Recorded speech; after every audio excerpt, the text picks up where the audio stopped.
चलो આપણે આજે દાખલા નંબર 19 હવે તમારો એક જ દાખલો બાકી રહે છે। અગાઉ આપણે ચર્ચા કરી હતી કે દાખલા નંબર 17, 18 ને 19 આ ત્રણેય દાખલામાં તમને નવા ભાગીદારની મૂડી આપેલી નથી, એટલે મૂડી તમારે શોધવાની છે। મૂડી શોધવા માટે 17માં દાખલામાં આપણને કંઈક એવું કીધું હતું કે નવો ભાગીદાર પ્રમાણસરની મૂડી લાવશે। 18માં દાખલામાં એવું કીધું હતું કે જયની અને આન્યાની નવી પેઢીમાં કુલ મૂડીના 20% મૂડી પ્રિયંકા લાવશે। અને અહીંયા કંઈક મને એવું કીધું છે ગોલી નવી પેઢીની ચોખ્ખી મિલકતની 50% રકમ મૂડી પેટે લાવશે। ચાલો, અહીંયા મૂડી તમને આપેલી નથી। બીજું દાખલાનો એક નવી ઈ છે, અગાઉ ત્યાં હું ભણ્યા નથી તમે, તમને જૂનું પ્રમાણ આપ્યું છે 1:2। પછી યાદ રાખજો આ ત્યાગ નથી આપ્યો। જો અહીંયા શબ્દ વાપર્યા છે નફાનો, એનો પર્યાય શબ્દ છે ભાગનો। તમે તમારી ટેક્સ્ટ બુકમાં એ ઉપર લખી જ નાખજો કે નફાનો કે ભાગનો આવા શબ્દ વાપર્યા હોય તો એ ત્યાગ આપેલો નથી, ત્યાગ શોધવો પડે। પણ નફામાંથી કે ભાગમાંથી શબ્દ વાપરે તો ત્યાગ આપેલો છે। તો બેયમાં શબ્દો જો એકમાં મને એવું કીધું છે કે ટપુ તેના નફાનો 1/3 ભાગ, જ્યારે સોનું તેના નફાના ભાગમાંથી 1/6 ભાગ બોલીને આપશે। તો અહીંયા તમારે ત્યાગ શોધવો પડશે ને આ તમને ત્યાગ આપ્યો છે। હવે ઈ ત્યાગ શોધવાનું સૂત્ર આપણી પાસે નવું છે, આવું સૂત્ર ક્યાં આવ્યું નથી। ત્યાગ ઇક્વલ ટુ જૂનું પ્રમાણ ગુણ્યા ભાગનો ભાગ। હવે જૂનું પ્રમાણ છે 1/3, આ ભાગનો ભાગ 1/3, ગુણાકારમાં અંશ અંશ ગુણે છેદ છેદ ગુણે, એટલે 1 × 1 ને 3 તેરી 9। હવે તમને ત્યાગ મળી ગયો।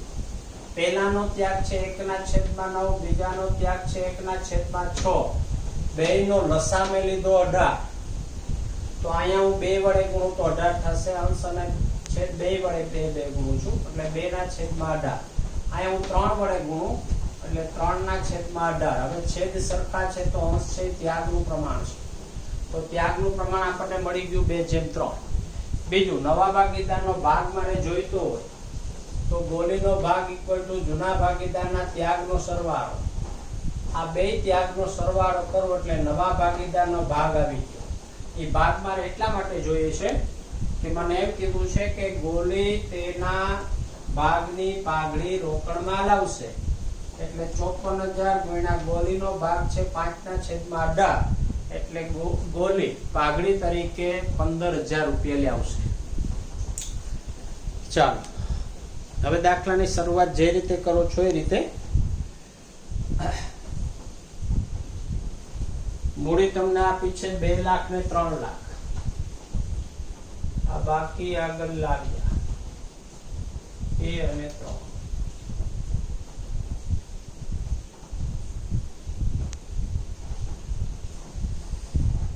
પછી નફા નુકસાન ખાતું આપ્યું છે, અનામત કેસું નાનું ખાતું। હવે આપ્યા છે 48,000, તમે 1:2 પ્રમાણે ફાળવો એટલે 16 અને 32।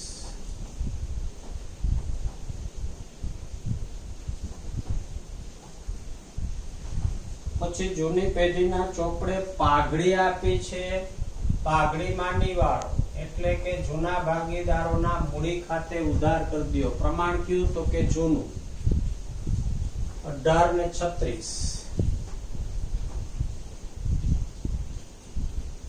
જૂની પેઢીના ચોપડે પાઘડી જ્યારે જ્યારે આપી હોય ત્યારે તમારે માંડી વાળવાની છે। માંડી વાળવાનો શબ્દ ન સમજાય તો તમારે જૂના ભાગીદારના મૂડી ખાતે જૂના પ્રમાણે ઉધાર કરવાના છે। રોકડ શિલ્લક છે 40,000।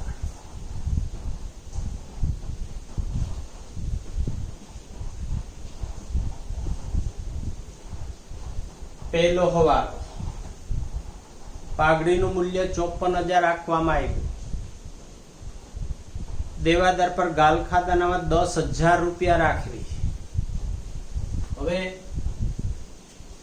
દેવાદારો મને આપેલા છે 80,000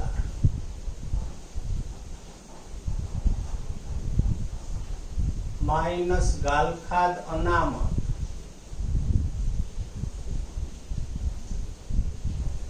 હવે જૂની પેઢીના પાકાશ્રયમાં ગાલખાદ અનામત આપેલું છે તમને મૂડી દેવા બાજુ આપ્યા છે 16,000 રૂપિયા હવે ગાલખાદ અનામત થઈ ગયું 10,000 રૂપિયા તો ગાલખાદ અનામત ઘટ્યું તો ફાયદો થયો હોય તો પુનઃ મૂલ્યાંકન ખાતે જમા કરી દો ગાલખાદ અનામત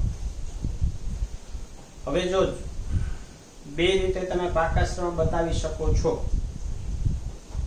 જો તમારે જૂના પાકાશ્રમ બતાવવા એ રીતે બતાવવા હોય તો દેવાદાર અહીંયા તમે મૂકી દો 80,000 એમ અને ગાલખાદ અનામત અહીંયા મૂકી દો 16,000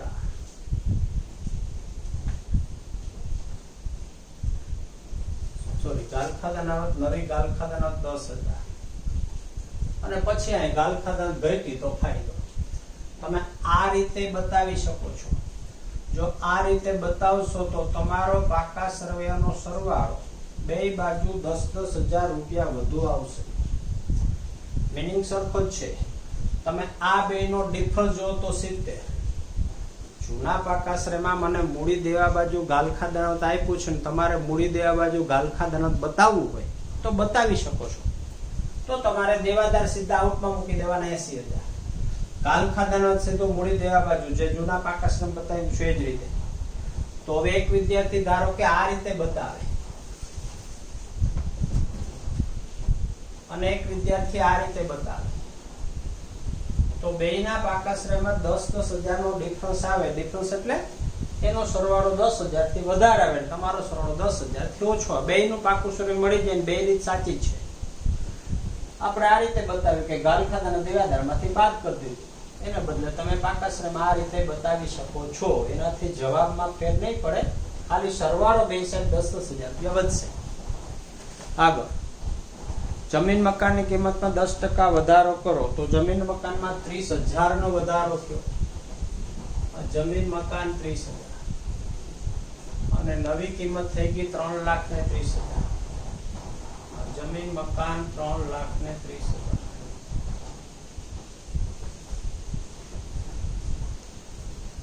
યંત્રની ચોપડે કિંમત તેની બજાર કિંમત કરતા 25% વધુ છે જો આ શબ્દો ક્યાંક કોઈ દાખલામાં આવે છે તમને એમ નથી કીધું કે યંત્રની કિંમત 25% વધારો એમ નથી કીધું યંત્રની કિંમત 25% ઘટાડો શબ્દ વાપર્યા છે યંત્રની ચોપડે કિંમત તેની બજાર કિંમત કરતા 25% વધુ છે તો તમારે 83 લઈને સાદરૂપ લેવાનું છે 25% વધુ કિંમત છે તો તમારે 100 માં એટલા ઉમેરી દેવાના દાખલામાં આપેલી કિંમત 125% છે 125 યંત્રની કિંમત 1,00,000 રૂપિયા તો તમારે મૂકવાના છે 100 એ કેટલા આ 100 ગુણ્યા 1,00,000 છેદમાં 125 એટલે આની કિંમત થઈ ગઈ 80,000 જો મને એમ કે યંત્રની ચોપડે કિંમત તેની બજાર કિંમત કરતા 25% ઓછી છે તો તમારે 100 માંથી પછી બાદ કરીને 83 મૂકવાની કે 75,00,000 રૂપિયા તો 100 એ કેટલા એટલે વધુ કિંમત છે કે ઓછી કિંમત છે ત્યાં તમારે 83 મૂકીને સાદરૂપ લેવાનું છે પણ સીધું સાદું વાક્ય વાપરે કે યંત્રની કિંમત 25% વધારો કે યંત્રની કિંમત 25% ઘટાડો તો આપેલી કિંમતના સીધા 25% કરી શકો અહીંયા મને એમ કીધું છે યંત્રની કિંમત 25% વધુ બતાવેલી છે એટલે મેં 100 માં 25 ઉમેરીને સાદરૂપ લીધું એટલે હવે યંત્રની કિંમત આપણે 80,000 રૂપિયા ગણવાની છે હવે જૂના પાસામાં યંત્ર આપ્યું હતું 1,00,000 હવે કિંમત થઈ ગઈ 80 યંત્ર ઘટ્યું તો તમને નુકસાન ગયું नुकसान पुनः मूल्यांकन खाते उधार। स्टॉक ની કિંમત 10% ઘટાડવી તો સ્ટોક 4 થી ઘટ્યો, આ સ્ટોક 4 અને સ્ટોક ની નવી કિંમત 40 - 4 36, આ સ્ટોક 36।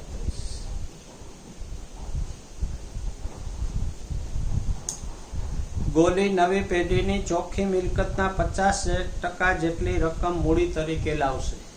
એ આપણે ગણતરી કરશું, મૂડી કઈ રીતે શોધશું। જો મૂડી મને આપેલી નથી, મૂડી આપણે શોધવાની છે। ટપુ તેના નફાનો 1/3 ભાગ ને સોનું તેના નફાના ભાગમાંથી 1/6 ભાગ ગોલીને આપશે।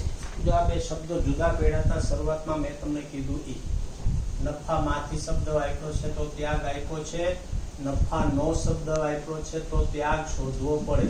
અને એવું આ એક જ દાખલામાં છે। એવું ઉદાહરણ નંબર 30 છે। તમારે સાથે સાથે પ્રેક્ટિસ કરવાની થાય તો ઉદાહરણ 30 આવું છે, આ જ શબ્દો વાપરેલા છે।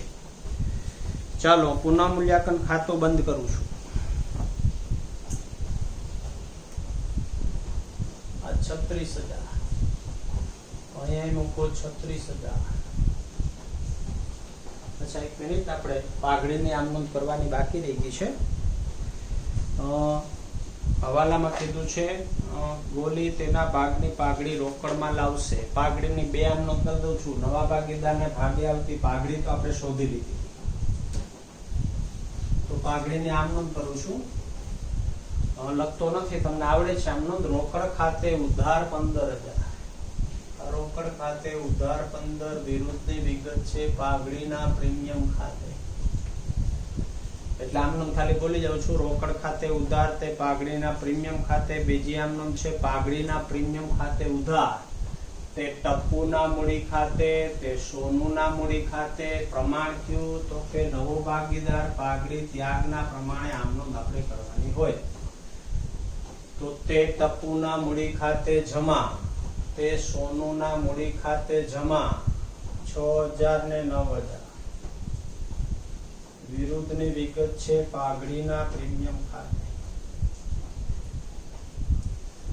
ચાલો એક આમ નોંધ આપણે બાકી રહી ગઈ હતી પાઘડીની। હવે હું પુનઃ મૂલ્યાંકન ખાતું કરું છું બંધ।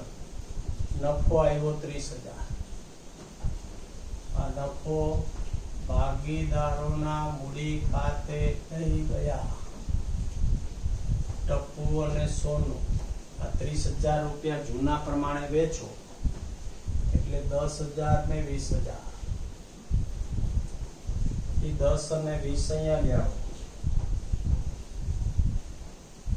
પુનઃ મૂલ્યાંકન આ 10 અને 20।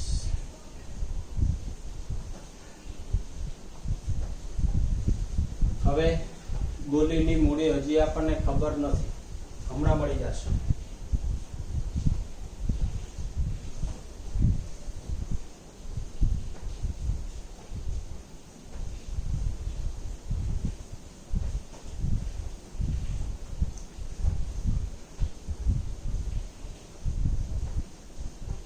આ 2,26,000,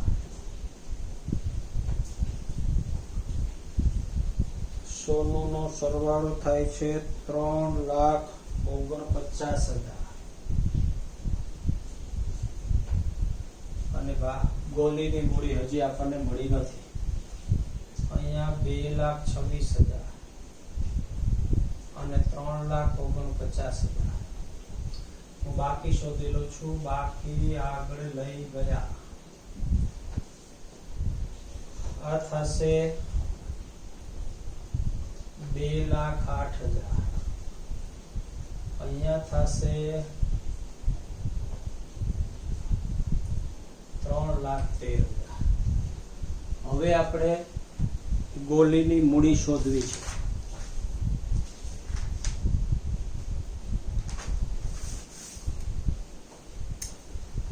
હવે શબ્દો મને આપ્યા છે।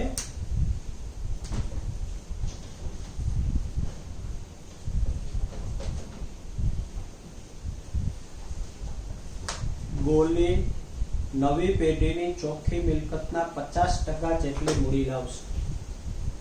ચોખ્ખી મિલકત, ચોખ્ખી મિલકતનો બીજો પર્યાય શબ્દ છે કુલ મૂડી। ચોખ્ખી મિલકતને બીજા શબ્દોમાં કુલ મૂડી કહેવાય. એટલે હવે હું આવા શબ્દ મૂકી દઉં છું કે ગોલી કુલ મૂડીના 50% મૂડી લાવશે અને કુલ મૂડી બરાબર ત્રણેય ભાગીદારની મૂડીનો સરવાળો. તો કુલ મૂડી ઇક્વલ ટુ ટપ્પુની મૂડી વત્તા સોનુની મૂડી વત્તા ગોલીની મૂડી. તો ટપ્પુની મૂડી આપણને ખબર છે 2,08,000. સોનુની મૂડી આપણને ખબર છે 3,13,000 અને વત્તા ગોલીની મૂડી. હવે ગોલી છે કુલ મૂડીના 50% મૂડી લાવશે. મતલબ કે આ બેનો સરવાળો 50%, આનો સરવાળો 50%. એટલે કે આ બેની મૂડી જેટલી હોય એટલી મૂડી ગોલી લાવશે. ગોલી મૂડી પેટે કુલ મૂડીના 50% રૂપિયા લાવશે. હવે ધારો કે કુલ મૂડી 200 રૂપિયા, એમાં બે ભાગીદારની મૂડીનો સરવાળો 100 હોય તો બીજા ભાગીદારની મૂડી મતલબ કે ત્રીજાની મૂડી 100 થાય, કારણ કે આ 100 નો સરવાળો 200 થઈ ગયો. જેમ કે x, y અને z, આની મૂડી ધારો કે 40 છે અને આની મૂડી 60 છે. હવે હું એમ કહું કે z ની મૂડી કેટલી, તો કે કુલ મૂડીના 50%. હવે કુલ મૂડીના 50% મીન્સ કે આ બેનો જેટલો સરવાળો થઈ 50% છે, આ ભાઈનો સરવાળો 50%. 50% અને 50% 100%. મતલબ કે અહીંયા તમને એમ કીધું છે કે g ની મૂડી કેટલી, તો કે આ બે ની મૂડી છે ને 50%, કારણ કે 50% તો એક મૂડી લાવશે. આ બે નો સરવાળો 50% હોય તો આનો સરવાળો થયો 5,21,000. તો હવે તમને ગોલીની મૂડી મળી ગઈ. હવે ગોલી મૂડી પેટે 5,21,000 રૂપિયા રોકડા લાવે તો રોકડ ખાતે ઉધાર 5,21, ગોલીના મૂડી ખાતે તે ગોલીના મૂડી ખાતે જમા 5,21. વિરુદ્ધની વિગત છે રોકડ ખાતે. સરવાળો માર દો અહીંયા 5,21, બાકી કાઢ્યો 5,21 અને પાકાશરમાં મૂડી લખી નાખો ટપ્પુ, સોનું અને ગોલી.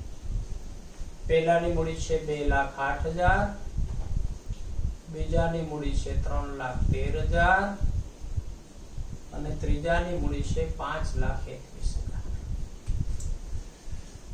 રોકડ ખાતું કરો બંધ. રોકડ ખાતાનો સરવાળો 5,76,000. આ 5,76,000 અહીંયા લખો 5,76, અહીંયા લખો બાકી આગળ લઈ ગયા 5,76 અને અહીંયા રોકડ શિલ્લક મૂકી દો 5,76. હવે જોના પાકાશામાં નજર કર્યો કે એન્ટ્રી લખવાની બાકી હોય તો લેણદાર આપ્યા છે 50,000 બાકી છે. આ લેણદાર 50. મિલકત લેણામાં પાઘડી નહીં, જમીન મકાન આવી ગયું, યંત્ર આવી ગયા, સ્ટોક આવી ગયા, દેવાદાર આવી ગયા, રોકડ શિલ્લક આવી ગઈ. કરજો સરવાળો. પાકાસરનો સરવાળો 10,92,000. 10,92 અહીંયા મૂકી દો 10,92.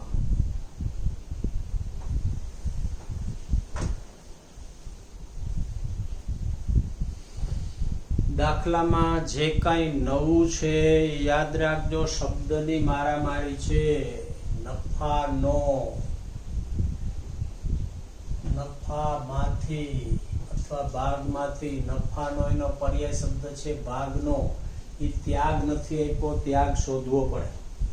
અને નફામાંથી કે ભાગમાંથી શબ્દ વાપરે તો ત્યાગ આપેલો છે. એટલે એકનો ત્યાગ આપ્યો છે, એકનો ત્યાગ મારે શોધવો પડે.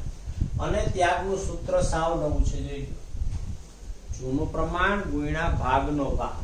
આ ભાગનું 1/3 નફાનો શબ્દ બદલે ભાગનો શબ્દ પર્યાય શબ્દ છે. તો જૂનું પ્રમાણ ટપુનું 1/3 એને ગુણ્યા 1/3 એટલે આપણે 1/9 એનો ત્યાગ શોધ્યો. પછી તો પાઘડી આપણે ત્યાગના પ્રમાણે વેચી. બીજું,